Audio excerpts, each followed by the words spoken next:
بالله العلي العظيم أعوذ بالله السميع العليم من الشيطان الرجيم بسم الله الرحمن الرحيم الحمد لله الذي لا يبلغ مدحته القائلون ولا يحصي نعماءه العادون ولا يودي حقه المجتهدون الذي ليس لصفته حد محدود ولا نعت موجود ولا أجل ممدود فطر الخلائق بقدرته ونشر الرياح برحمته ووتدا بالصخور ميدان أرضه ثم الصلاة والسلام والتحية والإكرام على بشير النذير والسراج المنير حبيب إله العالمين أبي القاسم المصطفى محمد صلى الله عليه وسلم وعلى آله الطيبين الطاهرين المعصومين المظلومين الغر الميامين لا سيما الإمام المبين بقية الله في الأرضين الحجة الثاني عشر الإمام المهدي المنتظر صلى الله على محمد وعلى محمد. أما بعد فقد قال الله تعالى في محكم كتابه المجيد وفرقانه الحميد وقوله الحق بسم الله الرحمن الرحيم وجعلناهم أئمة يهدون بأمرنا وأوحينا إليهم فعل الخيرات وإقام الصلاة وإيتاء الزكاة وكانوا لنا عابدين. ایک صلوات پڑھیے صلی اللہ علیہ محمد آلہ. ایک سورہ حمد کی درخواست ہے. مرحوم حاجی روشن علی شریف پنجوانی، مرحوم بانو بنت جعفر علی، مرحوم صفدر حسین پنجوانی، مرحومہ زاہدہ بنت یعقوب.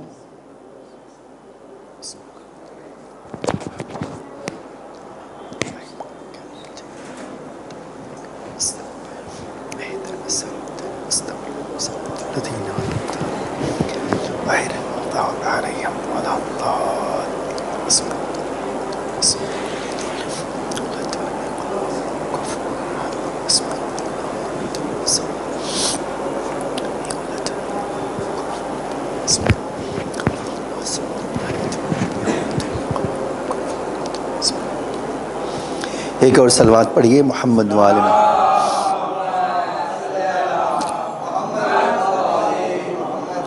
سورہ انبیاء کی آپ مسلسل یہ آیت سنتے آ رہے ہیں کہ اللہ تعالیٰ ارشاد فرماتا ہے کہ ہم نے انہیں امام بنایا جو ہمارے حکم سے ہدایت کرتے ہیں، اور ہم نے ہی انہیں خیر کے لیے وحی کیا، اور ہم نے انہیں نماز قائم کرنے کی وحی کی اور زکوٰۃ دینے کی وحی کی.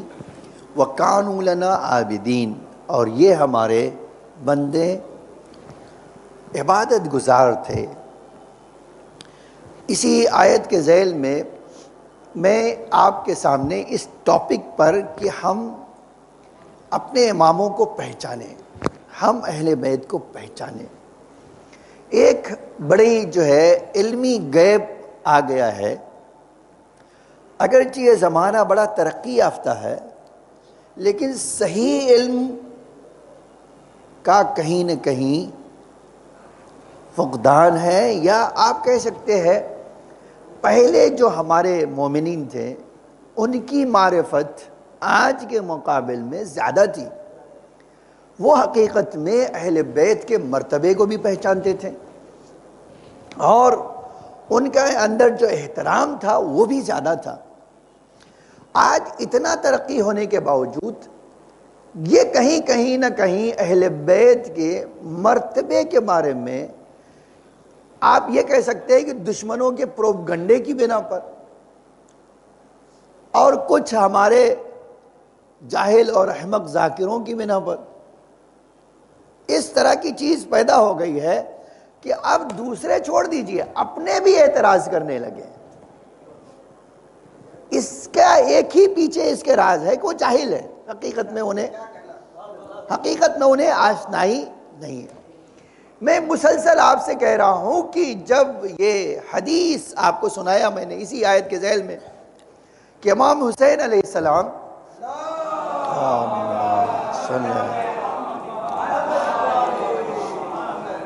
امام حسین علیہ السلام نے اس حدیث کے ذیل میں فرمایا ان اللہ عز وجل خلق الخلق، اللہ تعالیٰ نے جتنی مخلوقات کو پیدا کیا، کیوں پیدا کیا؟ لیعرفوہ، تاکہ اللہ کی معرفت حاصل کریں، اللہ کی معرفت تک پہنچیں۔ پھر اس کے بعد دوسرا جملہ اسی حدیث کا ہے وَإِذَا عَرَفُوهُ عَبَدُوهُ، اور جب ان کے اندر معرفت ہوگی تو یہ اطاعت کی طرف جائیں گے، عبادت کی طرف جائیں گے، اور جب عبادت کی طرف جائیں گے، معرفت ہوگی تو عبادت، اور عبادت ہوگی تو کیا؟ یہ بہت قیمتی جملہ ہے اس حدیث کا، وَإِذَا عَبَدُوهُ اسْتَغْنُوا، اگر یہ عبادت کریں گے تو استغنوا عن یہ جو ہے عبادت جب کریں گے تو کیا ہوگا؟ استغنوا بعبادت اللہ عن عبادت الناس، تو کیا ہوگا؟ یہ اللہ کی عبادت انہیں کیا کر دے گی؟ ساری دنیا کے انسانوں سے بے نیاز کر دے گی۔ ٹھیک ہے، یہ بہت عجیب چیز ہے کہ آپ اور میں، امام فرماتے ہیں اگر ہم نے معرفت کے ساتھ عبادت کی تو دنیا کا کوئی سپر پاور آپ کو نہیں جھکا سکے گا، آپ اس کو جھکا سکیں گے۔ یہ اتنی سی بات جب کہی امام نے تو وہیں ایک آدمی نے اٹھ کے سوال کیا، اے میرے آقا، آپ نے اللہ کی معرفت کے بارے میں بات کی، آج مجھے اللہ کی معرفت حاصل کرنا ہے تو کیا کروں؟ آپ مجھے بتائیے کہ اب آپ نے بتایا کہ اللہ کی معرفت، تمہاری زندگی کا مقصد یہ ہے کہ اللہ کی معرفت حاصل کرو۔ اے میرے مولا، اگر میں نے حاصل آج کرنا چاہوں تو کیا طریقہ ہے؟ جانتے کیا فرمائے؟ کہا معرفتو اہل کل، ہر انسان، معرفت لکل اہل فی زمان، کوئی انسان کسی بھی زمانے میں اللہ کی معرفت حاصل کرنا چاہتا ہے تو کیا کرے؟ وہ اپنے امام کی معرفت حاصل کر لے۔ جب انسان اپنے امام کی معرفت حاصل کر لے گا تو اس کو اللہ کی معرفت مل جائے گی۔ اب یہیں سے میں نے آپ کے سامنے عرض کیا کہ یہ تو بڑی عجیب بات ہے، اللہ کہہ رہا ہے، امام فرما رہے ہیں کہ اللہ تعالیٰ نے یہ ساری دنیا کا سسٹم جو بنایا وہ اپنی معرفت کے لیے، اور اللہ کی معرفت ملے گی کیسے؟ ہر زمانے میں اللہ کی معرفت ملنے کا ایک ہی سورس ہے، وہ کیا ہے؟ اپنے زمانے کے امام کی پہچان، اپنے زمانے کے امام کی معرفت ہے نا۔ اب جب میں نے اس بات کو کہا تھا تو میرے ذہن میں ایک سوال تھا اور میں نے وہ سوال آپ کے سامنے پیش کیا۔ خدا کی ذات لامحدود، خدا کی صفت بھی لامحدود، آج اگر آپ سے کہوں کہ کیا آپ اور میرے اندر طاقت ہے کہ ہم اللہ کا علم کتنا ہے یہ جان سکیں؟ ٹھیک ہے، اچھا اللہ کا علم ہم جان ہی نہیں سکتے، وہ کتنا ہے؟ کیا اللہ کی قدرت ہم جانتے ہیں کتنی ہے؟ کوئی جانتا ہے اللہ کی قدرت کتنی ہے؟ اسی سے اور سوال، اللہ کا ارادہ کتنا ہے؟ تو کوئی ایک صفت ایسی نہیں ہے کہ ہم اللہ کی جان سکے۔ تو اللہ کہہ رہا ہے ہم نے کیا کیا؟ میری صفت جاننا ہے تو میں نے کیا کیا؟ اپنی لامحدود صفت کا جلوہ امام کو دیا۔ اب ان کی صفت کو جانو تو تمہیں پتہ چلے گا کہ اللہ کا علم کیا ہے. ٹھیک ہے, اتنی بات میں نے ابھی 5 مجلس میں آپ کو سنا دی. تو جب یہ ایک عجیب چیز ہے کہ اللہ کا رسول امام وقت کہتا ہے اللہ کی معرفت حاصل کرنا چاہتے ہو تو تنہا ذریعہ امام ہے, اور ہر زمانے میں امام ہے. آج کے زمانے میں بھی اگر کسی کو امام اللہ کی معرفت چاہیے تو کیا کرے؟ امام زمانہ کی معرفت حاصل کرے. امام زمانہ کی معرفت حاصل کرے گا تو اللہ کی معرفت ملے گی. تو اے اللہ, امام کو تو نے کیا بتایا؟ کہا یہی تو بتانا چاہتا ہوں, میں نے اماموں کو رسولوں کی مثال نہیں دی کہ یہ امام جو ہے رسولوں کی برابری کریں گے, نہیں, بلکہ رسول اللہ نے تو یہ کہہ دیا 1,24,000 نبیوں کے پاس جو کچھ ہے وہ علی کے پاس ہے. اس کا مطلب کیا ہے؟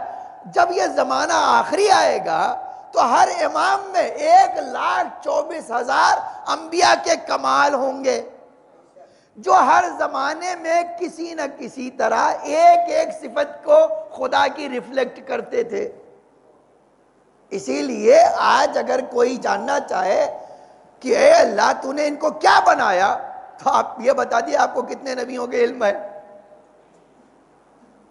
جب آپ کو نبیوں کا نام نہیں پتا ہے تو ان کے کمال کیا پتا ہوں گے. اسی سے یہ نتیجہ بھی لے سکتے ہیں کہ جب ہم نبیوں کے نام نہیں جانتے, اللہ کا رسول کہتا ہے سارے کمالات 1,24,000 ان کے اندر ہے, تو اب آپ ان سے پوچھئے مولا آپ کے اندر کیا ہے؟ کہا جاؤ تلاش کرو تو تمہیں پتا چلے گا نا کہ میرے اندر کیا ہے. بس اس کو سمیٹنا ہو تو ایک جملے میں کہہ سکتے ہیں, اللہ نے کہا میری ہر صفت کا مظہر ہر زمانے میں امام ہے. جس چیز کو دیکھنا چاہو میں نے اس امام میں. اسی لیے سورہ یاسین کی آیت پڑھیے, کیا اللہ کہہ رہا ہے اسی سورہ یاسین میں؟ وَكُلُّ شَيْءٍ أَحْصَيْنَاهُ فِي إِمَامٍ مُبِينٍ. کوئی ایسی چیز جس کو کہہ سکو وہ امام کے وجود سے خالی نہیں ہے. اب آپ کبھی کوئی انسان اندازہ کر سکتا ہے کہ بھئی آج ایک دنیا میں شے کیا کیا چیز ہے؟ شے کا مطلب چیز, دنیا میں کیا کیا چیز ہے کوئی یہی نہیں بتا سکتا. تو جب یہی نہیں بتا سکتے تو یہ کیسے کہنے کی ہمت ہوتی ہے کہ امام کے پاس یہ نہیں ہے؟ پہلے یہ تو بتاؤ کہ امام کو تم جانتے کتنا ہو, ہے نا. یہیں سے آتا ہوں آج سے ایک اور طرف, ایک بات کہے کہ اور آتا ہوں. عجب یہ ہے کہ اللہ نے آل محمد کو اس وقت پیدا کیا جب روئے زمین پر کچھ نہیں تھا. حتیٰ یہ دنیا تو چھوڑ دیجیے, عالم ملکوت میں بھی سناٹا تھا. اسی لیے ایک جملہ حدیث کا ہے, فرماتے تھے امام فرماتے تھے لولانا ما عرف اللہ, خدا کی قسم اگر ہم نہ ہوں تو کائنات کی کوئی مخلوق کو اللہ کی معرفت ہو ہی نہیں سکتی. دیکھیں کتنی عجیب بات ہے یہ حدیث. کہتے ہیں ہم نہ ہوں تو کسی کو بھی اللہ کی معرفت پتہ ہی نہیں چلے گی. اب یہی ایک سوال ہے, آپ کا اور میرا ہنر کیا ہے؟ معرفت کما لینا یا اللہ ہمیں دے دے؟ دیکھیے دو ہی طرح سے مل سکتی ہے معرفت, یا گاڈ گفٹڈ ہو جس کو ہم کہتے ہیں معرفت وہبی عطائی, کہ اللہ کسی کو معرفت اپنی عطا کر دے. ایک یہ طریقہ ہے. ایک ہے کہ آپ کما لیجئے, آپ کوشش کر کے حاصل کر لیجئے, ہے نا. قرآن نے دونوں طریقہ بتایا. جب آپ امام سے پوچھئے, یہ حدیثوں کا جملہ ہے, تب کوئی پوچھتا تھا مولا ہم اللہ کی معرفت کتنا حاصل کر سکتے ہیں؟ کہتے ہیں تمہاری دم کیا ہے, تمہاری طاقت کیا ہے کہ تم اللہ کی معرفت حاصل کرو؟ کہتے ہیں مولا پھر ہمیں کیسے پتہ چلے گا کہ اللہ کون ہے؟ کہا یہ اللہ نے اپنے بندوں کو تحفے میں دے دیا ہے. ٹھیک ہے, اگر تحفے میں دیا ہے تو آج نظر کیوں نہیں آتی؟ سب سے بڑا سوال جو یہ ہے، اگر اللہ نے مجھے دیا ہے، ٹھیک ہے، تو اگر دیا ہے تو مجھے وہ نظر کیوں نہیں آتی ہے نا ایک سوال؟ اگر دیا ہے تو قرآن نے اس کا جواب دیا۔ آج کی مجلس سن لیجیے اسی پہ موضوع پہ، قرآن سے کہا 4 چیزیں ایسی ہیں جس نے اس معرفت کے اوپر ایک پردہ ڈال دیا۔ 4 چیزیں ایسی ہیں، آج ایک ہی کا ذکر ہوگا، جس نے اس معرفت جو خدا نے دی تھی اس پر کیا ہے؟ پردہ ڈال دیا۔ پوچھئے وہ کیا چیز ہے؟ اس میں سے قرآن ایک کہتا ہے کہ ظلم، بندوں کا ظلم سبب بنا کہ ان کے دل پر ایک پردہ پڑ جائے، اور اگر آپ پردہ ہٹا دیجئے، میں نے کسی مجلس میں کہا تھا بالکل آپ کا دل آئینے کی طرح ہے۔ میں ایک روایت پڑھ دیتا ہوں، دیکھیے مولا علی علیہ السلام کی روایت ہے یہ، صلی اللہ علیہ مولا فرماتے الفکر مرآت، یہ جو اللہ تعالیٰ نے تمہیں دل اور جو دماغ دیا ہے نا، وہ ایک آئینہ ہے، شیشہ، ٹھیک ہے؟ اور جب دیکھیے جب شیشے کی بات کہتے ہیں، شیشے میں، آئینے میں تصویر صاف کب دکھائی دے گی؟ جب ایک دھبا بھی نہ ہو۔ لیکن آپ اس میں کیچڑ ڈالتے رہیے، روز ایک کلر پینٹ کرتے رہیے، روز ایک کلر، 2 کلر، 3 کلر چڑھا دے، کہتے مجھے تو اس میں کچھ دکھائی نہیں دیتا۔ تو دکھائی کیسے دے گا بھائی؟ آپ اس پینٹ کو صاف کرو گے جتنا، اتنا ہی تصویر جھلکنے لگے گی اس میں، ہے نا؟ یہ تو اللہ کا نظام ہے۔ تو آپ یا ایک پردہ آپ اسی شیشے پہ ڈال دیجئے کہ مجھے تو دکھائی نہیں دیتا یار، یہ شیشہ کیسا ہے، کام ہی نہیں آ رہا، بیکار شیشہ ہے۔ تو آپ کوئی بھی کہے گا تو آپ پردہ ہٹاؤ بھائی، تو تمہیں تصویر دکھائی دے گی، ہے نا؟ اور آپ کیا ہے، میری عادت یہ ہے کہ ہم مسلسل پردے کے پیچھے پردہ لگاتے جاتے ہیں۔ اب جتنا زیادہ پردہ ہوگا اتنا ہی معرفت پیچھے چلی جائے گی، پیچھے چلی جائے گی۔ اور پھر کیا ہوگا؟ دیکھیے اللہ کا نظام کیا ہے، ابھی تھوڑی بہت جو ہمارے پاس باقی، جانتے ہیں کیسی باقی ہے؟ اللہ کیا کرتا ہے، ہر سال ہمارے لیے دھلنے کا ایک راستہ فراہم کر دیتا ہے۔ اسی لیے ایک جملہ ائمہ فرماتے تھے کہ ہمارے شیعوں کو مصیبت آتی ہی اسی لیے ہے کہ وہ آئینہ تھوڑا صاف ہو جائے، ورنہ ان کو کوئی مصیبت آ ہی نہیں سکتی تھی۔ یہ آ ہی رہی ہے اسی لیے کہ وہ پردہ جو چڑھا لیا انہوں نے اس کو چھاٹا جا سکے۔ انہی میں سے ایک دن میں نے کہا تھا یہ آنسو ہے، آئینے پہ ایک قطرہ آنسو گرتا ہے، اللہ کا رسول کہتا ہے 100% آئینہ چمکنے لگتا ہے۔ یہ آپ نے اور میں نے کیا ہے، یہ تو میرا اور آپ کو کچھ لینا ہی دینا نہیں، یہ تو انہوں نے انتظام ایسا کر دیا ہے کہ آپ اور میں، اسی لیے رسول اللہ کی ایک حدیث سناؤں آپ کو۔ ایک جگہ بڑے ایک آدمی بہت دعوت کے لیے رسول اللہ کو بلاتا تھا، اے اللہ کے رسول دعوت ہے آپ کی، ایک دن موقع دیجیے، ایک دن۔ اللہ کے رسول نے کہا اچھا ٹھیک ہے، اتنا اصرار کر رہے ہو، کل تمہارے وہاں آتا ہوں۔ اب رسول اللہ صاحب کے ساتھ کہا کہ بھائی کچھ لوگ میرے ساتھ ہوں گے، کہ اللہ کے رسول آپ لے کر آئیے، کوئی مسئلہ نہیں ہے۔ لے کر گئے۔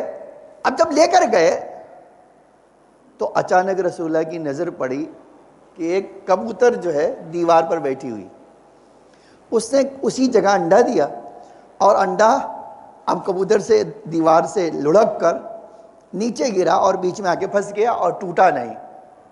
اللہ کے رسول نے کہا یہ کتنی اچھی بات ہے، دیوار سے گرا اور اٹک گیا۔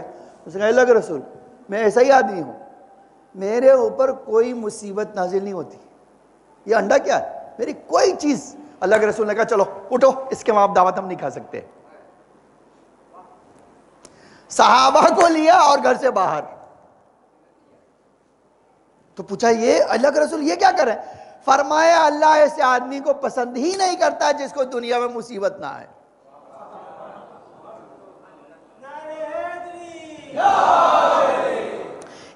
بات سنانے کا مقصد کیا تھا؟ اب جانیے کہ آج جو معرفت ہمیں عطا کی گئی ہے اس سے پرابلم کیا ہے؟ پرابلم ظلم ہے۔ ظلم جانتے ہیں کسی کو کہتے ہیں؟ ہمارے وہاں ظلم کا ایک کنسپٹ ہے، آپ کے وہاں میرے وہاں سب کے وہاں ایک ظلم کا کنسپٹ ہے۔ وہ کنسپٹ کیا ہے؟ کسی کے جیب سے پیسے چورا لینا، کہ یار ظلم کیا، دیکھو کیسا آدمی ہے۔ کسی کے گھر پہ ہی بیٹھ گئے، کرائے پہ دکان لیا تھا، اب وہ مالک آیا، اس نے کہا خالی کر دو، کہا بیٹا خالی کروا کے دیکھاؤ۔ یہی طریقہ ہے نا؟ اچھا آپ طاقت میں آپ نے خالی کر رہے ہیں۔ اللہ کہہ رہا ہے کہ اگر وہ ایک دن راضی نہیں ہے تمہیں دکان دینے پہ، جتنے دن بیٹھو گے اس دن تک غصب اور ظلم ہوگا۔ اس سے بڑی ظلم کی تعریف اماموں نے ہمارے بتائی ہے۔ یہ تو بہت چھوٹا سا ظلم ہے، ظلم کی تعریف جو اماموں نے ہمارے بتائی ہے نا وہ سن لیجئے۔ امام کہتے تھے ظلم یہ ہے کہ وضع الشیء علی غیر موضع، ایک چیز، ہر چیز جس کا اللہ تعالیٰ نے جو چیز بنائی ہے نا اس کا ایک حق دیا ہے، وہ حق، جس چیز کا جو حق ہے اس کو اس جگہ سے ہٹا کر کسی اور جگہ پر رکھ دیجئے۔ امام فرماتے ہیں یہ ظلم ہے، حتیٰ اس میں اضافہ کریں گے تو بھی ظلم، اور کمی کریں گے تو بھی ظلم، وقت بدل دیں گے تو بھی ظلم، جگہ بدل دیں گے تب بھی ظلم۔ اب اس کا مطلب کیا ہے؟ چلیے ایک روایت سناتا ہوں تاکہ آپ اس کو بہت اور اچھی طرح سے سمجھ سکیں۔ آج جانتے ہیں کہ آج 7 صفر ہے، اور پکی ہمارے پاس مستند دلیل ہے کہ آج 7ویں امام کی ولادت کی شب ہے، ٹھیک ہے؟ تو میں آنا چاہتا ہوں جلدی سے یہ بات کر کے اس طرف کہ ہم مولا کا اپنے ذکر کریں 7ویں امام کا۔ اب چونکہ ولادت کی شب ہے آج، اس لیے مصائب بھی نہیں ہوگا، ٹھیک ہے؟ کیونکہ ہمارا شیوا کیا ہے؟ ان کی خوشی پہ خوش ہونا، ان کے غم میں غم زدہ ہونا۔ تو آج یہ پکی چونکہ روایت ہے اس لیے خالی آج آپ ان کی محفل سن لیجئے۔ تو ظلم کی تعریف کیا ہوئی؟ ہر وہ چیز جس کو اللہ نے ایک حق دیا ہے اس کو ہٹا کر کسی اور جگہ پہ رکھ دینا، اور اس میں کمی کر دینا، زیادتی کر دینا، اس وقت پہ انجام نہ دینا اور جگہ تبدیل کرنا، اس کو کہتے ہیں۔ اب یہ حدیث کا ایک جملہ ہے، امام باقر علیہ السلام مکے گئے،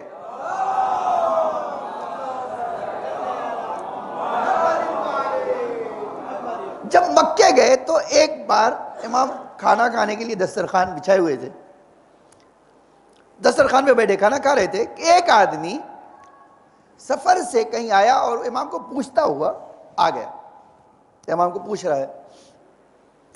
جب امام کے سامنے آئے تو پوچھو آپ، ہاں بولو، کہا ایک سوال لے کر آیا ہوں۔ آپ کہتے ہو کہ اللہ تعالیٰ نے ہر چیز کی ایک باؤنڈری رکھی ہے، ہر چیز کا ایک حق رکھا ہے، اگر کوئی اس حق کو ادا نہ کرے تو ظلم ہے اس کے ساتھ، یہ صحیح ہے؟ امام نے کہا بالکل صحیح ہے۔ چھوٹی سی چھوٹی چیز، بڑی سے بڑی چیز، اللہ نے ہر ایک چیز کے لیے ایک باؤنڈری رکھی ہے، ایک حق رکھا ہے۔ اب اگر کوئی اس باؤنڈری کو کراس کرے گا تو وہ ظالم ہوگا۔ اس نے کہا اب ایک سوال آپ سے کروں؟ کہاں کروں؟ کہ آپ جو اس دسترخوان میں بیٹھے ہیں اس کا حق کیا ہے؟ دیکھیے بہت سوچا اس نے کہ بڑی دور کی کوڑی لا رہا ہوں میں، اب یہ تو یہی دسترخوان میں بیٹھے وہ کھانا کھا رہے ہیں، تو کہا اس دسترخوان پہ جو بیٹھے ہوئے ہیں اللہ نے اس کی باؤنڈری کیا رکھی ہے؟ سنیے کتنی عجب چیز فرمائے، فرمایا اس کی باؤنڈری یہ ہے کہ جب سامنے بچھایا جائے تو اللہ کو یاد کرو، کیونکہ نعمت اللہ کی ہے، اس دسترخوان پہ جو کچھ آئے گا وہ اللہ کا ہے، تو جیسے ہی سامنے تمہیں رکھا جائے اللہ کو یاد کرو۔ پھر کہا اس کے بعد کیا ہے؟ کہا جب کھا چکو تو اللہ کا شکر ادا کرو، یہ اس کا حق ہے۔ کہا اور کیا حق ہے؟ کہا ایک حق یہ ہے جو ہم میں سے کوئی شاید ہی رعایت کرتا ہو، میں نے اسی لیے چاہا کہ یہ روایت آپ کو سناؤں۔ کہا اب جو چھوٹی چھوٹی چیزیں دسترخوان پر گرے اس کو چن کے کھا لو،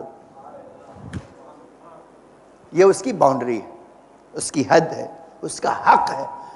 اب اگر کوئی حق یہ پورا نہ کرے، اس نے ظلم کیا، تو یہ ظلم کیا بنے گا سبب؟ وہ معرفت جو ہے پیچھے چلی جائے۔ آپ کبھی سوچئے اب ہماری زندگی میں واقعاً کتنی ایسی چیز ہے۔ میں نے تو ایک مثال دی ہے نا، چلیے ایک اور مثال لیتا ہوں، یہ بھی تاریخی، چھٹے امام صادق علیہ السلام سے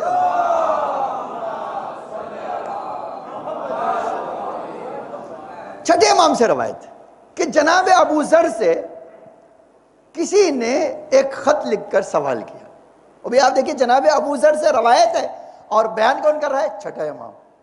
میں سوچتا ہوں قربان ہو میرے آقا پر جو اپنے غلاموں کو اس طرح بھی یاد کرتے ہیں، ورنہ ابو ذر کیا ہے؟ کبھی آپ سوچتے ہیں کہ بھائی ابو ذر کیا ہے؟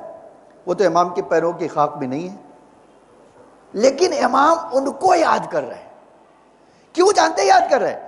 اس لیے یاد کر رہے ہیں کہ بتانا چاہتے جو امام کے نقش قدم پر چلتا ہے اللہ اس کے ذکر کو مٹنے نہیں دیتا ہے۔ ایک صلوات پڑھیے محمد وآل محمد۔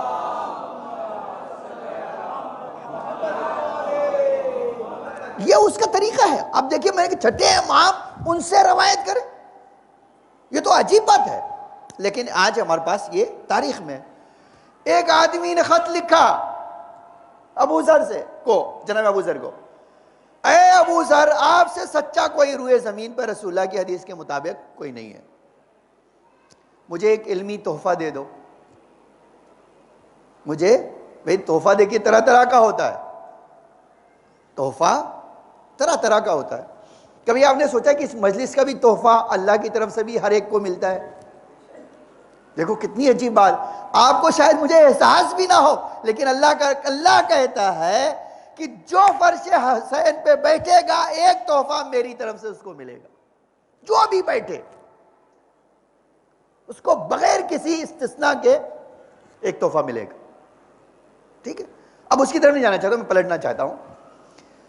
تو جب اس نے لکھا کہ ایک تحفہ علمی مجھے دے دو، جناب ابو ذر نے خط میں جواب میں لکھا ان العلم کثیر، اے انسان تو نے مجھ سے پوچھا ہے کہ ایک تحفہ دے دو، تو میں تجھے بتاؤں علم بہت بڑی چیزیں ہیں، چھوٹی چھوٹی چیزیں بہت چیزیں، لیکن ایک چھوٹی سی نصیحت یاد رکھ، جس سے محبت کر اس کو تکلیف نہ پہنچانا۔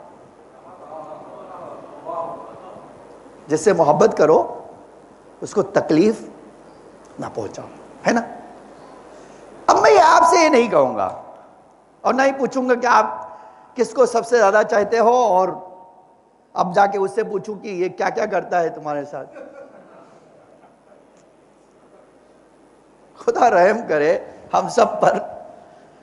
اگر واقعاً کبھی یہ مسئلہ کتنا عجب ٹیڑھا ہے، کسی کے بھی گھر میں چلے جائیے اور بغیر خوف کے بچوں سے پوچھ لیا جائے کہ آپ کا باپ کیسا ہے، شاید ہی کوئی ایسا ہو جو شکایت نہیں کرے گا،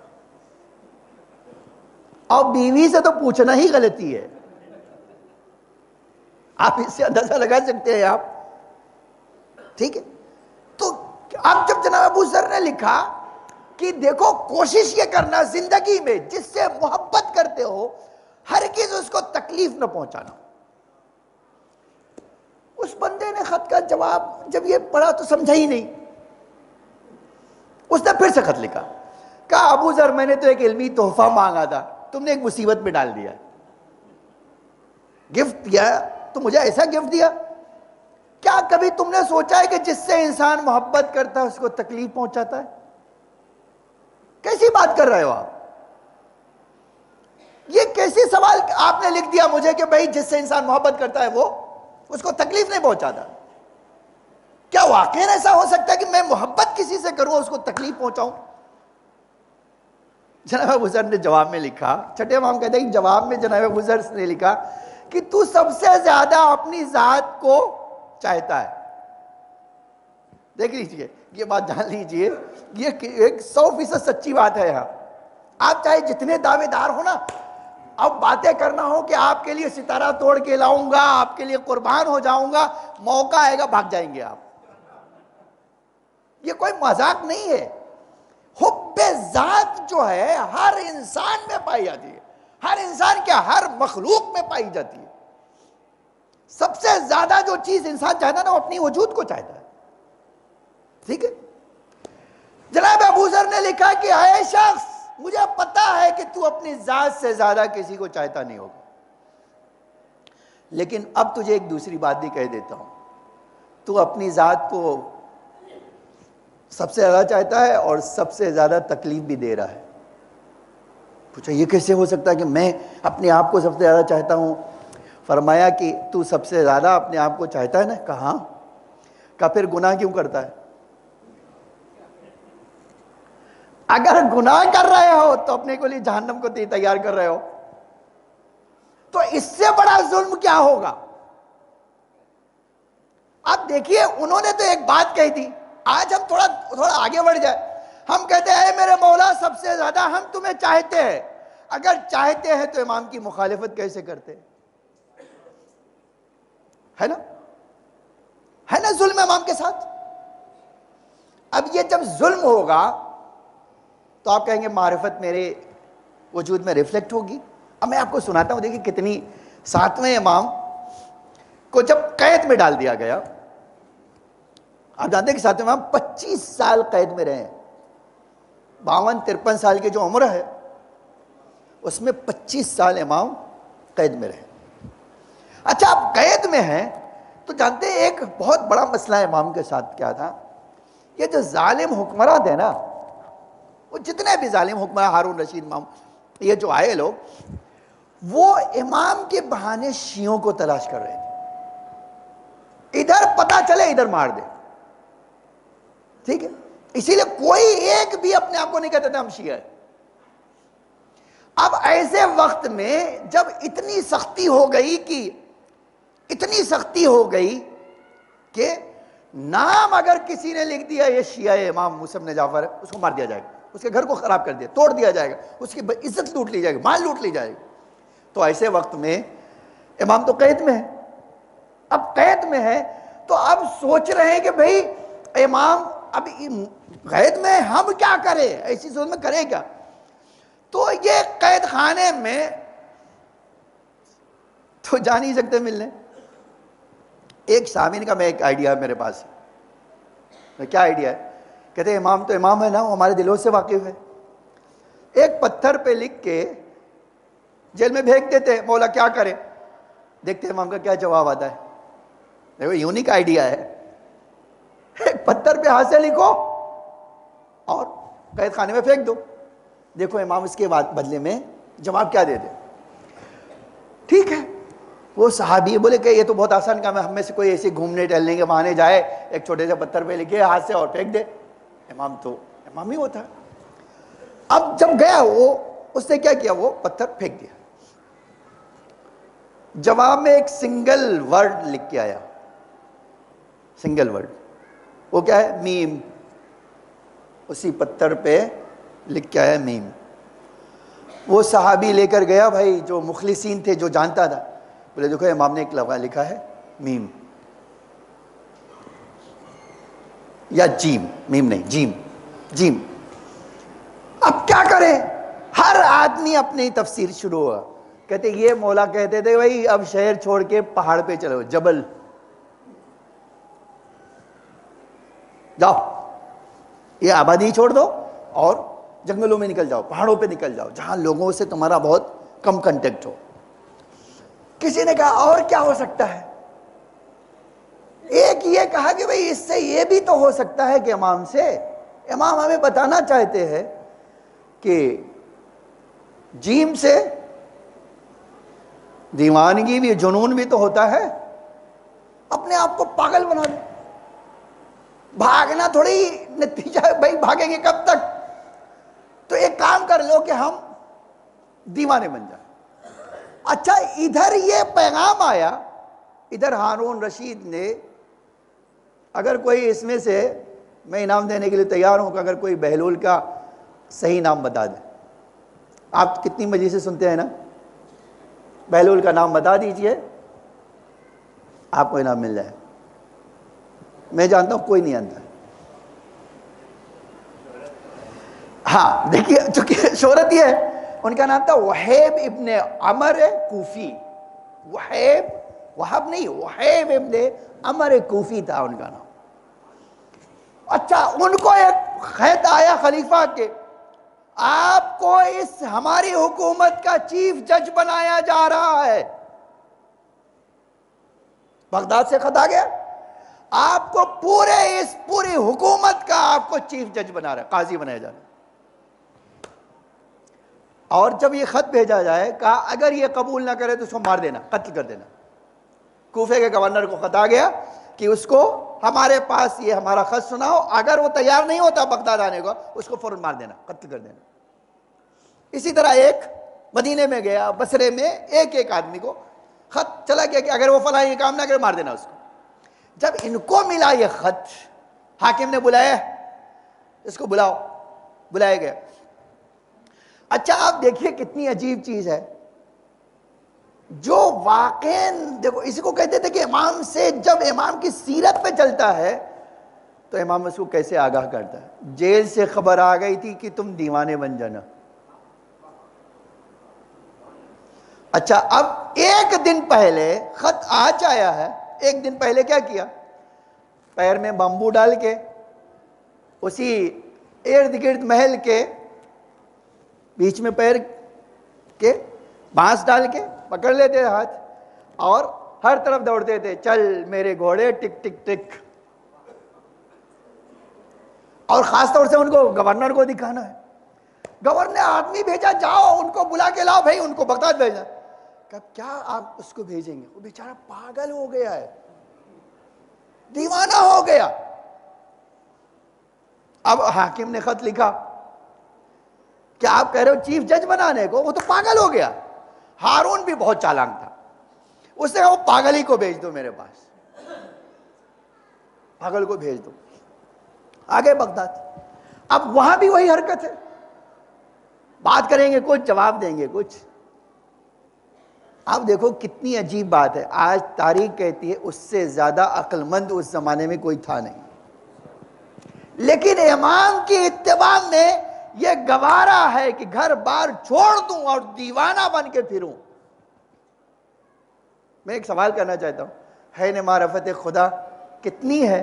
جانتا ہے کہ امام کے لیے دیوانہ بن جانا سب سے زیادہ عقل مند کی پہچان ہے نا. اب آپ کو 2-3 سناتا ہوں ان کے، اور یقین جانیے کہ ایسے واقعات ہیں ان کے. آج پوری کتاب ان کے بارے میں نصیحت کرنا ہے، ان کو امام کا مشن پہنچانا ہے. امام تو قید میں ہے، ان کی تعلیم لوگوں تک پہنچانا ہے، تو دیوانہ بن کے پہنچانا ہے. آپ دیکھو کتنی عجیب بات ہے نا. اب ایک سناتا ہوں پھر. بہلول کے وہاں ایک مہمان آ گئے، بہلول کے وہاں کوئی مہمان آیا. اچھا اب مہمان جب آیا تو بھائی مہمان قبول کرنا تو انسان کے لیے بہت اچھی بات ہے. قاضی کے رات کو ہی مہمان آیا ہے، اور اس بغداد کے قاضی نے ایک آدمی کو بھیجا، جاؤ بہلول کو بلا لاؤ، آج ہمارے ان کی دعوت ہے. کوئی پاگل کو دعوت کرتا ہے؟ ان سب کو پتا تھا یہ اہل بیت کی محبت میں دیوانہ ہے، سب کو پتا تھا. قاضی چیف جج کہتا جاؤ بہلول کو دعوت میں بلا کے لاؤ.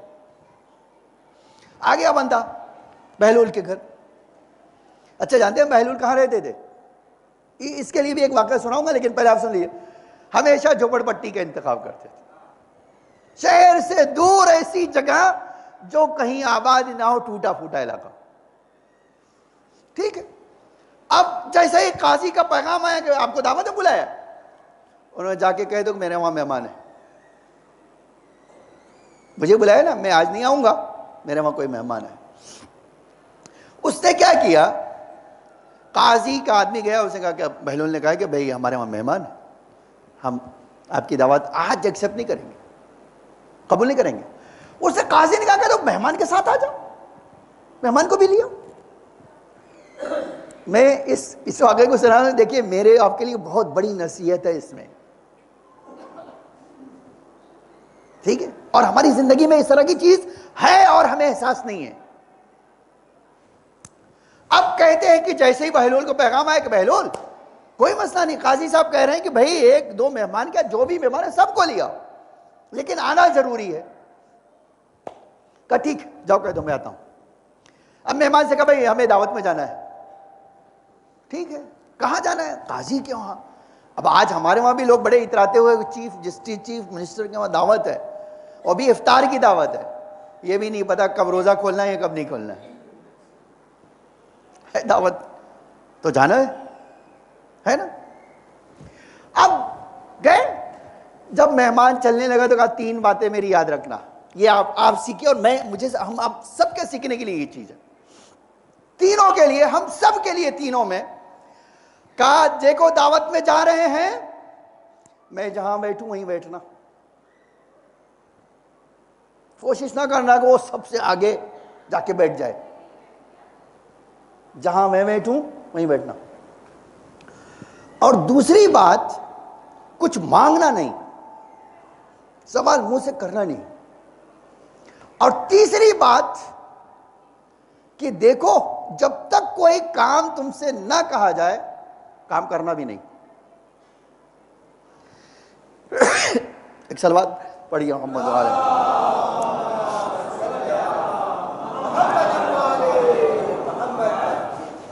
آپ جانتے ہیں ہم کہاں بیٹھتے ہیں؟ اگر آپ دیکھیے تو ہم لوگ کہاں بیٹھتے ہیں؟ مجلس ہو رہی ہے، مسائل میں پہنچ گئے، آپ وہاں سے اٹھ کے یہاں تک آ جائیں گے مجمع چیرتے ہوئے. یہ کون سا ادب ہے بھائی؟ آپ دیر میں آئے ہو تو سب سے پیچھے بیٹھ جاؤ، جہاں جگہ ملے وہاں بیٹھو. کس نے کہا ہے آپ کو آگے جانے کے لیے؟ ہے نا. ایک تو یہ بھی ظلم کے دائرے میں آتا ہے اگر آپ نے مجمع کو چیر کر، کرتے ہیں یا نہیں کرتے؟ اور اچھا جیسے کپڑے پہنے ویسے، اچھا میں سفید سفید کپڑے پہن کے ہمیں جاؤں. آپ کون ہیں بھائی؟ جب آل رسول مسجد میں آتے تھے، مجلس میں آتے تھے، دروازے پہ بیٹھ جاتے تھے، آپ کی کیا حیثیت ہے؟ ہاں لیکن کرتے ہیں یا نہیں کرتے؟ بتائیے. کرتے ہیں نا. اب دوسرا جملہ سن لیجئے. انسان کو اپنے کو دکھانے کا بڑا شوق رہتا ہے. اب اگر کہیں چیف منسٹر کے وہاں دعوت ہو تو کوشش کیا ہوگی؟ اچک اچک کے اپنے آپ کو دکھا دیں، ہمیں بھی دیکھ لیں، ایک فوٹو ہی آ جائے ہماری، ہے نا. کرتے ہیں نہیں کرتے؟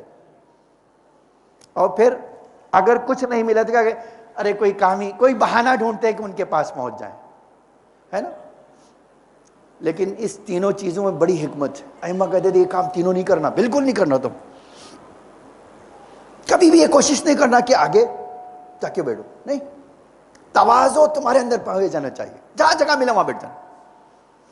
اچھا اب یہ بندہ سوچے یہ پاگل ہمیں سکھائے گا.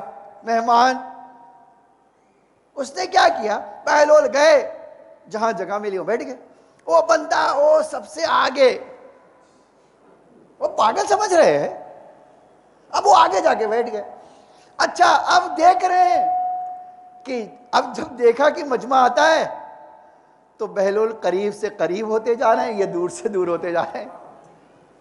جب کوئی بڑا آدمی آتا ہے کہتے کھسکو ذرا کھسکو، وہ کھسکتے ہیں. اور ادھر سے بہلول کہتے آپ ادھر آؤ ادھر آؤ. یہ پہنچ گئے ادھر دروازے پہ اور وہ پہنچ گئے. ٹھیک ہے. اچھا اب جو ہے کھانا بھی آئے گا تو کہاں آئے گا؟ سب سے پہلے آگے ہی آئے گا. بہلول تو آرام سے بیٹھے ہوئے کھانا کھا رہے، اب یہ دروازے پہ کھانا پہنچ ہی نہیں رہے. پھر آیا فروٹس. اب جب فروٹس آیا تو اب سب دیکھ رہے ہیں، پورا مجمع دیکھ رہا ہے. چاقو، اب چاقو کا انتظار ہو رہا ہے، چاقو آئے تو بھئی پھل کاٹے. ان کو لگا کہ اب یہی موقع ہے اپنے آپ کو انٹروڈیوس کرنے کے. جیب سے چاقو نکالا کہ دیکھو میرے پاس چاقو ہے، جس کو پھل کاٹنا ہو میں دے دوں. چاقو جیب سے نکالا اور 5 چور وہیں بیٹھے ہوئے تھے اسی بز میں. دیکھا کہ یہ چاقو کا جو ہاتھ ہے وہ سونے کا ہے. وہ بھائیوں نے آپس میں اشارہ کیا، یہ دیکھو چاقو نکالا ہے، یہ بیوقوف بھی نظر آ رہا ہے تو یہ اس کو ہم پھنسا سکتے ہیں. انہوں نے کیا کیا؟ اب جب دعوت ختم ہوئی تو کہا بادشاہ سلامت، قاضی صاحب ایک فیصلہ بھی کرتے جائیے، دعوت تو ہو گئی نا، ایک فیصلہ کر دیجئے۔ وہ کیا فیصلہ؟ ابا کا ہمارے ایک چاقو غائب ہوا تھا جس کا دستہ سونے کا تھا، وہ آدمی دیکھیے لیے وہ بیٹھا ہو، کئی سال سے ڈھونڈ رہے ہیں، اور وہ جو ہے اب ڈھونڈ رہے کہاں ہے، لیکن آج یہ دیکھیے مل گیا۔ یہ چور سوچا ہم بھول گئے ہوں گے، لیکن ہم بھولے نہیں ہیں، ہمارے ابا کا چاقو یہ نشانی ہے دیکھیں۔ تو قاضی نے پوچھا تمہارے پاس کوئی پروف بھی ہے؟ کہا 4 بھائی کھڑے ہو گئے، ہاں ہم 4 گواہ ہیں۔ اب تو ایک نئی مصیبت آ گئی، آئے تھے آپ ہمارے وہاں کہے آئے تھے نماز بخشوانے، روزہ گلے لگی گیا، ہم تو آئے تھے اپنے آپ کو شہرت دینے کے لیے، اور ایک تو نئی مصیبت میں پھنس گئے۔ بہلول نے سنا کہ بھئی یہ تو ہمارا مہمان کی عزت جانے والی ہے۔ بہلول نے کہا قاضی صاحب دیکھیے آج یہ ہمارا مہمان ہے، آپ آج ہمارے احترام میں اس کو جانے دیجیے، صبح آپ ان کی مہمانداری ختم، میرا کام ہے ان کو آپ کا ہینڈ اوور کر دینا، میرا کام ہے ان کو پکڑ کے لاؤں گا آپ کو دے دوں گا، پھر جو مسئلہ ہو کے لیجیے۔ وہ 5 بھائی چیخ اٹھے، کہا نہیں نہیں نہیں نہیں نہیں نہیں، بہلول کے پاس تو جانے ہی نہیں دینا، کچھ نہ کچھ سکھا دے گا اور ہم مارے جائیں گے۔ نہیں نہیں، ان کو آپ چھوڑیے نہیں اس وقت، یہ مہمان کو ابھی پکڑ لیجیے، ہمارا چاقو دلائیے اور ان کو جیل میں ڈالیے۔ بہلول نے کہا بھائی یہ میرا مہمان تھا اور قاضی صاحب نے وعدہ کیا تھا کہ تمہارا مہمان کو لے آؤ، میں اپنے مہمان کی بے عزتی نہیں ہونے دوں گا۔ اب قاضی صاحب آپ کو اس کو میرے ساتھ رات کو چھوڑنا ہی ہوگا، آپ رات کو میرے پاس بھیج دیجیے۔ اب قاضی صاحب نے کہا کہ دیکھو یہ جو کہہ رہے ہیں کہ تم کچھ نہ کچھ سکھا دو گے اور پھر مصیبت آ جائے گی، تو ایک شرط پہ میں تمہیں چھوڑنے کے لیے تیار ہوں، ایک شرط پہ چھوڑنے پہ تیار ہوں۔ کہا کیا ہے وہ شرط؟ کہا تم اس سے کوئی بات رات میں کرو گے نہیں۔ تو کہا میں قسم کھاتا ہوں لام سے کاف تک کوئی بات نہیں کروں گا، منہ سے بات ہی نہیں نکلوں گا، لام سے کاف تک میری زبان سے ایک حرف نہیں نکلے گا، یہ وعدہ ہے آپ کا، یہ بہلول کا وعدہ ہے، میں کچھ اس سے نہیں کہوں گا۔ اچھا آپ دیکھیے سچا انسان جس نے آل محمد سے سچائی سیکھی ہو اس کی شان بھی بڑی عجیب ہے، آپ یہ بات جان دیجیے، اس کی شان بڑی عجیب۔ اب قاضی نے کہا ٹھیک ہے آپ لے جائیے، صبح میں لا کے دے دیجیے، صبح لائیے گا کورٹ میں، ٹھیک ہے۔ اب یہ جو ہے مہمان کو لیا اور گھر پہنچ گئے، اب تو وعدہ کر کے آئیں گے کوئی بات نہیں کروں گا میں، لام سے کاف تک کچھ بھی نہیں بولوں گا۔ اچانک جو ہے یاد آیا بہلول کو اور زور سے کہا کہ بھائی وہ میرا گدھا جو ہے بھوکا ہوگا، اس گدھے کو کھانا دینا ضروری ہے، اور مجھے یاد کر رہا ہوگا میرا گدھا، تو میں جا رہا ہوں گدھے کو کھانا دینے کے لیے۔ اچھا مہمان کو بھی یاد آیا کہ میں بھی گدھا لایا تھا، وہ دیکھو اس کو کھانا نہیں دیا، تو اب گدھے کو کھانا دینے جانا ہے۔ تو بہلول گھر سے باہر نکلے، مہمان بھی پیچھے پیچھے۔ جب گئے اس جگہ پر جہاں گدھا بندھا ہوا تھا، دیکھا گدھا وہ گھاس کھانے میں مصروف ہے۔ ایک ڈنڈا اٹھایا بہلول نے، زور سے مارا گدھے کو، کہا تھا نا گدھے آگے نہیں بیٹھنا، کہا تھا تجھ سے، بدتمیز آگے بیٹھا۔ میں تو گدھے سے بات کر رہا ہوں نا، میں تو اب ایک دوسری بات، اچھا گدھے تجھے سمجھا دیتا ہوں، اب جب تم سے کوئی پوچھے کہ چاقو کہاں سے ملا تو گدھے تم سن لے، یہ قاضی کو کہنا میرا باپ ایک بزنس مین تھا اور سامان ادھر سے ادھر لے جاتا تھا، اور میرے باپ کو ڈاکوؤں نے مل کے مار دیا اور سامان بھی لوٹ لیا، اور اس کی لاش کے پاس یہ چاقو چھوڑ گئے۔ اب میں جہاں بھی جاتا ہوں یہ چاقو دکھاتا ہوں اور تلاش کر رہا ہوں کہ میرے باپ کا قاتل مل جائے، کسی کے چاقو جو کہہ دے گا چاقو میرا ہے وہ اس کے باپ کا قاتل ہے۔ میں ہاتھ جوڑ دیے بندے نے، کہا میں سمجھ گیا ہوں گدھا میں ہی ہوں. آپ، میں تو کسی سے بات نہیں کر رہا ہوں، میں تو اپنے گدھے سے بات کر رہا ہوں. صبح ہوئی، قاضی صاحب کے وہاں چھوڑیا ہے. یہ قاضی صاحب آپ کے جو چور ہے وہ آ گئے. اب قاضی صاحب نے پوچھا بتاؤ تمہیں اعتراف ہے کہ یہ چاقو تمہارا ہے یا نہیں؟ کہا نہیں قاضی صاحب یہ سچ کہہ رہے ہیں، یہ چاقو میرا نہیں ہے، یہ چاقو تو میرا ہے ہی نہیں. تو کہاں یہ چاقو کس کا ہے؟ کہا مجھے کیا پتا کس کے چاقو ہے، یہ کہہ رہے ہیں ان کا تو انہی کا ہوگا. لیکن قاضی صاحب نے پوچھا کہ یہ چاقو ملا کہاں؟ اب یہ کہتا اب کیا بتائے آپ کو، کئی سال سے میرے باپ بزنس مین تھا، تجارت کرنے جاتا تھا، لاتا تھا، اور ایک دن خبر آئی کہ تمہارے باپ کو کسی نے مار دیا ہے، سامان بھی لوٹ لیا ہے. وہاں گئے تو یہی چاقو میرے باپ کے پیٹ میں، اور میرا باپ تو مردہ. اس کو لے جا کے دفن کیا، اور یہ چاقو لے کر اب 5 سال سے گھوم رہا ہوں اور ہر جگہ لوگوں کو دکھاتا ہوں، اور کوئی سوچتا ہوں کوئی کہے کہ میرا چاقو ہے. اب آپ کے وہاں دیکھیے آپ کے اسی دعوت میں چور آ گئے، ان کو انہوں نے کہا یہ چاقو ہمارا ہے. تو اے قاضی صاحب یہ چاقو ان کو دے دیجئے اور انہیں ہمیں دے دیجئے تاکہ اپنے باپ کے قصاص پہ ان کو مار دیں. ہم ان کو چاقو مل جائے، ہمارے باپ کا قاتل ہو، پیسہ مل جائے. کہا اچھا اتنے دن سے تلاش کر رہے تھے؟ کہا ہاں اتنے دن سے تلاش کر رہے تھے. قاضی نے کہا بھائی چلو تمہارا چاقو ہے؟ اب تو تاریخ کہتی ہے کہا ایسا ہی تھا، یہ نہیں ہے، یہ نہیں ہے ہمارا چاقو، ایسا ہی تھا. کہا بھئی 4 کل گواہی دے رہے تھے کہ نہیں یہی ہے؟ کہا نہیں بادشاہ سلام ہم کو جو قاضی صاحب دھوکا ہو گیا تھا. آپ دیکھو جھوٹ بھی نہیں بولا اور ایک مہمان کو بچایا بھی ہے نا. ایک چیز، آؤ آل محمد کے لیے دیوانہ بن جاؤ، آل محمد تمہیں ہر جگہ بچاتے نظر آئے. یہ ہے ان کا طریقہ، یہ ہے معرفت. اب یہیں سے سن لیجئے وہ رہتے کہاں تھے. میں نے کہا ہمیشہ ایسی جگہ کا چنتے تھے جہاں چاہے سے دور غریبوں کا علاقہ، اور بینک تو تھا نہیں، جو پیسے ملتے تھے کیا کرتے تھے زمین کھود کے گاڑ دیتے تھے.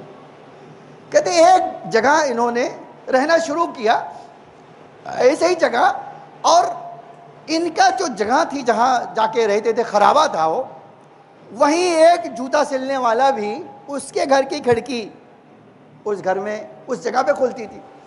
اس نے دیکھ لیا یہ پیسہ چھپاتے ہیں زمین میں.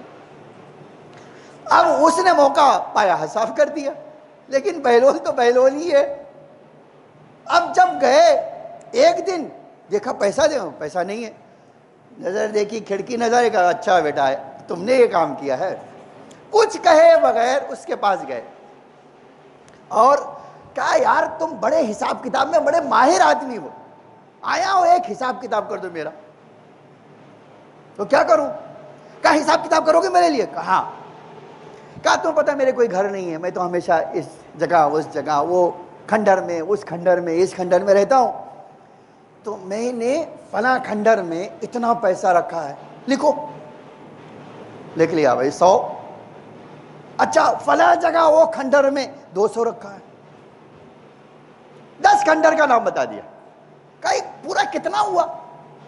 کہا 2000 دینار، 2000 سونے کے سکے.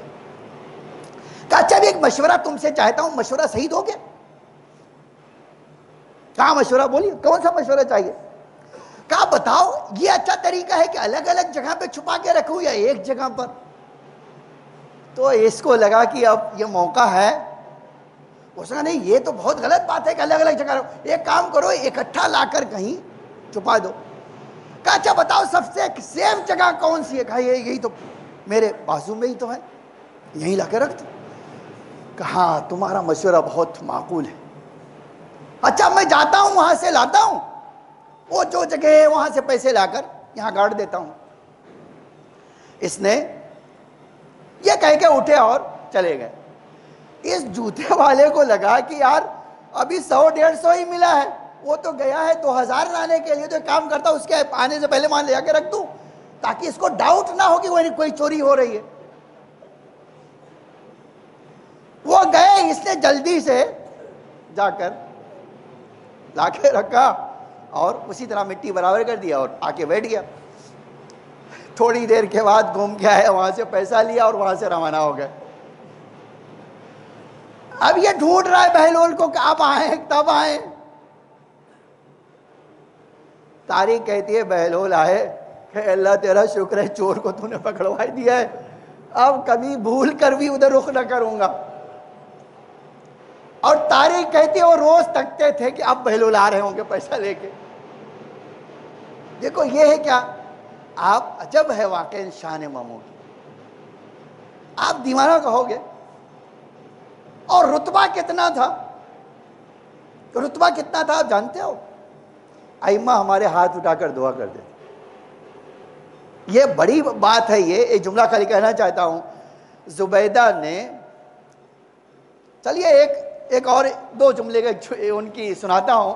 ایک بار وزیر نے ان سے بہت بھیانک مذاق کیا، کہا میرے پاس ہارون رشید کا خط ہے، آپ کو اس نے کچھ لوگوں پر آپ کو کیا کیا ہے، گورنر بنا دیا ہے۔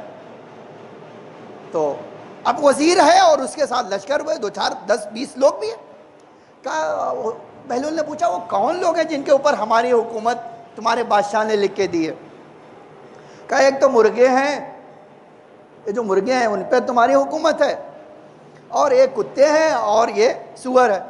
کہا ہاں بہت اچھی بات کہی تم نے، مجھے بادشاہ کی بات سمجھ میں آ گئی، تم بھی میری حکومت کے ماتحت آتے ہو، اس لیے اب سے ناٹک بند کر دینا تم۔ تو اس نے وزیر نے دیکھا کیا سمجھتے ہو؟ کہا بھائی جو تم نے بتایا وہی تو سمجھ رہا ہوں تمہیں، بادشاہ نے میرے پاس تمہیں بھیجا ہے، تو مجھے سمجھ میں آ گیا کہ بادشاہ کیا کہنا چاہتے تھے۔ دیکھو یہ ایک عجب چیز ہے۔ اور میں ایک جملہ سنا کے بعد دعا کرتا ہوں۔ زبیدہ کو ہاتھ سے لکیر بنائی، زبیدہ نے پوچھا کیا بنا رہے ہو؟ کہا جنت میں گھر بنا رہا ہوں۔ کہا بیچو گے؟ کہاں بیچیں گے؟ کتنا؟ 5 درہم۔ 5 درہم دے دو۔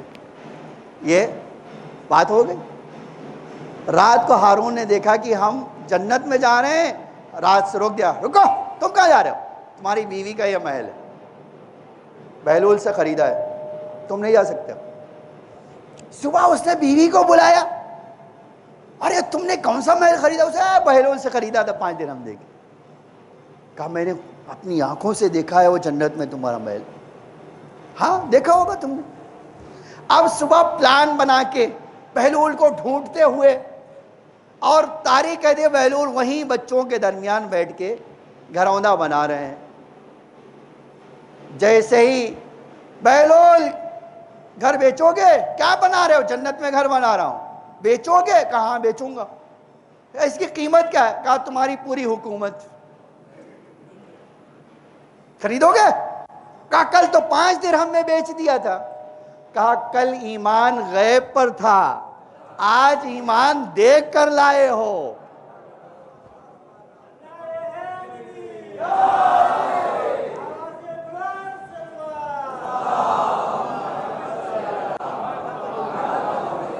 یہ ہے کیا؟ عشق امام کا نتیجہ۔ معرفت چاہیے، امام کی معرفت، اللہ کی معرفت چاہیے نا تو امام کی معرفت۔ خدا کی قسم آپ امام کے پیچھے چلو، دنیا کو اللہ آپ کے پیچھے چلا دے گا۔ یہ ہے ان کا پیغام جو امام موسی بن جعفر نے بہلول کے ذریعے سے ہمیں دیا۔ آئیے دعا کرتا ہوں۔ الہی بحق زہرا و ابیہا و بالہا و بنیہا و سر المستودع فیہا بعدد ما حاط بہ علمک، اے اللہ تجھے باب الحوائج 7 امام کی اس نورانی شب کا واسطہ ہمارے مولا کے ظہور میں تعجیل فرما، زمین کو آقا کے ظہور کے لیے آمادہ فرما، ہم سب کو آقا کے حقیقی غلاموں میں شمار فرما۔ اے اللہ ہم حاجت مند ہیں، محمد اور آل محمد کے صدقے میں ہماری حاجتوں کو قبول فرما۔ اے اللہ جو مومنین بیمار ہیں انہیں شفاء عاجل و کامل عطا فرما۔ اے اللہ جو اس دنیا سے گزر چکے ہیں ان سب پر اپنی رحمت و مغفرت نازل فرما، انہیں جوار ائمہ میں جگہ عطا فرما، انہیں شفاعت آل محمد نصیب فرما۔ اے اللہ ہم حاجت مند ہیں، ہماری حاجتوں کو اپنی درگاہ سے قبول فرما، ہم سب کی روزی میں اضافہ فرما۔ اے اللہ جو بے گھر ہیں انہیں گھر عطا فرما، جو بے اولاد ہیں انہیں اولاد نرینہ عطا فرما، جو مقروض ہیں ان کے قرضوں کو ادا فرما۔ اے اللہ تجھے محمد اور آل محمد کا واسطہ شیعان علی جہاں بھی ہیں ان کی جان و مال عزت آبرو کی حفاظت فرما۔ اے میرے معبود ہمیں حج و زیارت کی توفیق عطا فرما۔ اے اللہ ہمارے مختصر سے اعمال کو قبول فرما، ہمارے ڈھیر سارے گناہوں کو معاف فرما۔ اے اللہ تجھے محمد اور آل محمد کا واسطہ ہمیں نور آل محمد، محبت آل محمد اور آخرت میں شفاعت آل محمد نصیب فرما۔ ایک سورہ حمد کی درخواست ہے تمام مومنین و مومنات کے لیے اور ان مرحومین کے لیے بھی احسان فرما۔ حاجی روشن بائی شریف پنجوانی، مریم بائی بنت جعفر علی، مرحوم صفدر حسین پنجوانی، مرحومہ زاہدہ بنت یعقوب علی۔ بسم اللہ الرحمن الرحیم۔